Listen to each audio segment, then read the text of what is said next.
மக்களே எங்கே அடிக்கிற வெயிலுக்கும் பைக் எடுத்துகிட்டு ரோட்டில் சுற்றிட்டு இருக்காங்கன்னு நினைக்கிங்க. ஒன்றும் இல்லைங்க, நாக்கு ஒரே வறண்டு போயிருக்கு. வெயில் நேரமாக இருக்குது, சம்மர் நேரம். ஒரே நொங்கு சாப்பிட்ணும், இல்லைன்னா இப்போ பதனி குடிக்கணும் ஒரே ஆசை.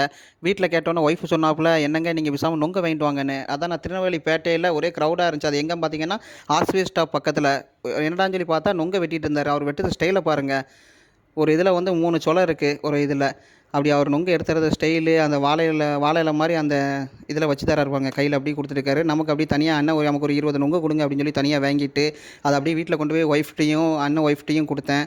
கொடுத்ததுக்கப்புறம் அவங்க அதை அப்படியே ஆப்ரேஷன் பண்ண ஆரம்பிச்சிட்டாப்புல. அந்த தோலை அப்படியே மெதுவாக செருக்கி எடுத்துட்டு, அதை அப்படியே பீஸ் பீஸாக கட் பண்ணி, ஏன்னா இது வந்து கைப்பாக இருக்கும். அந்த தோலோட போட்டு நமக்கு வந்து மிக்ஸியில் போட்டு அரைச்சி தேங்காய் பால் ஊற்றி குடிக்கும்போது ஒரு மாதிரியா டேஸ்ட்டே டிஃப்ரெண்ட் ஆயிரும். கைப்புனா கசப்பாக இருக்கும். அதுதான் பெட்டர். வந்து நல்லா தோலை செருக்கிட்டு நம்ம துண்டு துண்டாக போட்டு, அதை தேங்காய் வந்து ஒரு பாதி தேங்காய் இல்லைன்னா ஒரு 2 சில்லு தேங்காய் தேவைக்கு தக்கன நம்ம வெட்டிக்கணும்.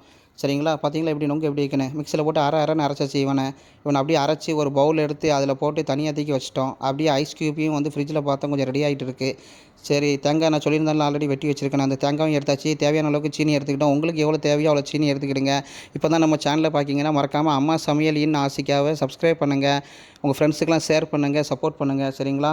அந்த தேங்காய் பால் வாடை வந்து கவுச்சி மாதிரி அடிக்கக்கூடாதுன்னு சொல்லிட்டு தான் நம்ம ஒரு ஸ்மெல்லுக்காண்டி டக்குன்னு இலாச்சியை எடுத்துக்கிட்டோம். இலாச்சினா ஏலக்காவை எடுத்து அப்படியே அந்த அரித்தட்டில் மிக்ஸியில் போட்டு அரைச்சி முடிச்சதுக்கப்புறம் தனியாக தேங்காய் பால் எடுத்து சீனியும் போட்டிருந்தோம், ஐஸ் க்யூப்பையும் போட்டிருந்தோம். உங்களுக்கு ஐஸ் க்யூப் வேணால் போட்டுக்கிடுங்க. இதை போட்டு அப்படியே நல்லா மிக்ஸ் பண்ணிவிட்டு ஒரு கிளாஸ் எடுத்து அதை அப்படியே ஊற்றி குடிக்கிறதுக்கு ரெடி ஆகிட்டோம் பாப்பாக்கும். சரிங்களா? நீங்களும் இந்த மாதிரி குடிச்சிருக்கீங்களா? உங்கள் வீட்டில் இந்த மாதிரிலாம் பண்ணியிருக்காங்களா? பண்ணலைன்னா நீங்களும் ட்ரை பண்ணிவிட்டு மறக்காமல் கமெண்டில் தெரிவிங்க. சப்ஸ்கிரைப் பண்ணுங்கள்.